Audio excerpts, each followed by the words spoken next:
Assalamualaikum warahmatullahi wabarakatuh. Alhamdulillahi rabbil alamin. Allahumma shalli ala Muhammad wa ala ali Muhammad. Mari kita selalu bersyukur kepada Allah yang masih mengaruniakan kita banyak sekali kenikmatan. Dan mari kita gunakan kenikmatan dari Allah itu untuk selalu berbuat baik. Mari kita mulai pembelajaran kali ini dengan membaca basmalah. Bismillahirrahmanirrahim. Kita mengenali COVID-19 agar kita tidak panik dan agar kita mampu menghindari dari kehidupan kita. Mari kita pelajari dulu. Apa itu COVID-19? Ia adalah penyakit yang disebabkan oleh infeksi virus SARS-CoV-2, yaitu virus yang menyebar kemudian menjadikan penyakit ketika virus itu menjangkiti tubuh seseorang. Itu yang disebut dengan COVID-19. Nah, ini bagian virus yang tentunya sudah dipelajari di ilmu biologi. Pertama kali ditemukan di kota Wuhan di provinsi Hubei di negara Cina pada Desember 2019. COVID-19 ini sebelumnya dikenal sebagai novel 201, novel coronavirus 2019 nCoV, yang merupakan penyakit pernafasan. Sebelum WHO menyatakan nama resminya sebagai COVID-19 pada bulan Februari tahun 2020 yang lalu. COVID-19 itu adalah penyakit yang menyerang pada pernafasan yang diakibatkan oleh virus yang masuk ke dalam tubuh manusia. Kemudian apa gejalanya? Kita lihat gejala COVID-19 adalah yang pertama batuk kering, batuk-batuk, kemudian demam. Makanya ketika kita masuk ke suatu tempat itu kita diukur suhu badannya. Kalau demam bisa jadi itu adalah gejala COVID-19, walaupun tidak semua demam itu merupakan COVID-19. Yang selanjutnya sesak nafas. Ini gejala yang paling umum dari COVID-19.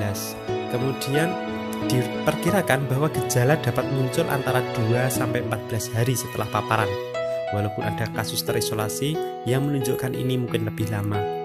Jadi 2-14 hari ketika virus itu masuk ke tubuh seseorang, kemudian dalam waktu 2-14 hari gejala itu muncul. Itu gejalanya. Kemudian bagaimana penularannya? Penularannya itu karena transmisi tetesan pernapasan besar, orang yang bersin, batuk atau tetesan dari air liur. Ini karena orang yang terinfeksi virus itu kemudian batuk atau bersin, itu kemudian virusnya ikut menyebar keluar. Dan ketika itu mengenai pada seseorang, maka orang yang lain yang terkena itu, yang terpapar itu, dia berpotensi kena juga, terkena serangan virus itu juga. Seperti ini, transmisi aerosol atau ketika seseorang batuk atau bersin di dalam ruangan, ini juga berpotensi menyebarkan kepada orang lain. Transmisi kontak ketika menyentuh permukaan yang terkontaminasi, kemudian menyentuh mulut, hidung atau mata, sehingga si virus itu berkembang atau masuk ke dalam tubuh orang lain. Dari ketika orang itu menyentuh permukaan yang sudah terkontaminasi dari orang yang sakit tadi, kemudian virus itu masih menempel dan tersentuh, kemudian dari sentuhan itu orang ini yang menyentuh tadi lalu menyentuh mulut, hidung atau mata, maka virus akan berkembang atau berpindah dari satu orang ke orang lain. Transmisi langsung atau berpegangan tangan, berjabat tangan dan lain-lain. Ketika menyentuh langsung, padahal yang disentuh itu bisa jadi ada virusnya, walaupun orang yang terkena sakit COVID-19 tadi tidak semua tubuhnya mungkin tidak ada virusnya, tapi bisa jadi ada bagian-bagian seperti tangan itu kan rentan terhadap adanya virus karena dia sedang menderita sakit COVID-19, maka menghindari pegangan berjabat tangan. itu penularannya atau transmisinya. Kemudian mencegahnya bagaimana? Cara mencegahnya, cara yang terbaik adalah mencuci tangan secara teratur dan menyeluruh dengan sabun dan air selama paling enggak 20 detik, atau gunakan pembersih tangan berbasis alkohol setidaknya 60%. Itu, cuci tangan sesering mungkin ketika apa-apa, terutama kalau mau makan, cuci tangan dulu. Atau secara berkala ketika kita sudah menyentuh barang-barang di dekat kita atau barang-barang di luaran, maka kita sesering mungkin mencuci tangan. Hindari kontak dengan orang lain yang sakit. Hindari menyentuh mulut, hidung, mata, atau wajah. Ini agar virus tidak masuk ke dalam tubuh kita, tidak menyerang pada kita. Hindari kontak dengan orang lain. Kemudian bersihkan permukaan dengan disinfektan atau larutan pembersih berbasis alkohol atau pemutih, paling cocok untuk coronavirus. Benda-benda yang sering kita pegang seperti mouse kalau kita menggunakan laptop atau komputer, HP atau benda yang lain yang sering kita pegang, sebaiknya didisinfektan. Kita membawa, kita semprot, kita usap dan disinfektan untuk mencegahnya.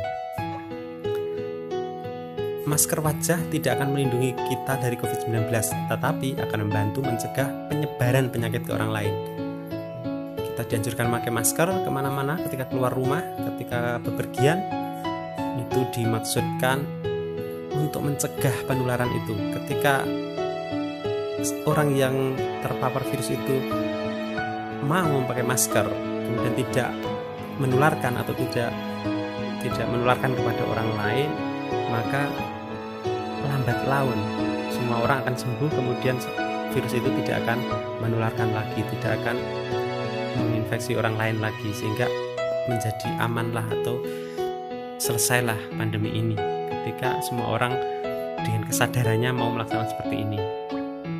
Kemudian lakukan jarak sosial kurang lebih 1-2 meter antar orang per orang saat berada di kerumunan. Ini dimaksudkan agar kita tidak bersentuhan, kemudian agar kita tidak terkena droplet atau percikan yang mungkin mengandung virus. Ketika ada jarak kan, walaupun orang itu batuk atau bersin, ketika berjarak maka tidak terkena. Kita tidak terkena ketika kita menjaga jarak. Nah, ini sangat penting. Kemudian jangan lupa makan bergizi agar daya tahan tubuh tetap baik. Ya, ini salah satu upaya juga, karena virus itu sendiri tidak akan berkembang, tidak akan menginfeksi kita ketika imun kita baik. Ketika daya tahan tubuh kita baik, maka virus itu akan tidak mampu menginfeksi kita. Caranya agar daya tahan tubuh kita baik adalah makan makanan yang bergizi, kemudian berolahraga, kemudian tidak begadang kemudian dan banyak hal. Ini yang bisa dilakukan agar daya tahan tubuh baik. Itu cara pencegahannya. Kemudian kalau kontak dengan pasien atau kontak dengan seseorang yang terkena virus, maka jika telah terpapar pada seseorang yang positif COVID-19 atau yang menunjukkan gejala COVID-19, mungkin diperlukan waktu hingga 2 minggu untuk gejala muncul. Agar kita dan orang lain aman, kita harus mengisolasi diri dari orang lain selama 14 hari, 2 minggu. Ketika sudah 2 minggu selesai, maka selesailah virus itu tidak akan menyebar lagi. Maka kita harus menyadari kalau kontak dengan orang yang positif COVID-19, maka sebaiknya menahan diri atau mengisolasi diri agar virus itu tidak menyebar. Seperti itu yang kita pelajari dari COVID-19, yang harapannya kita mampu menghindarinya dan kemudian pandemi ini akan segera berakhir.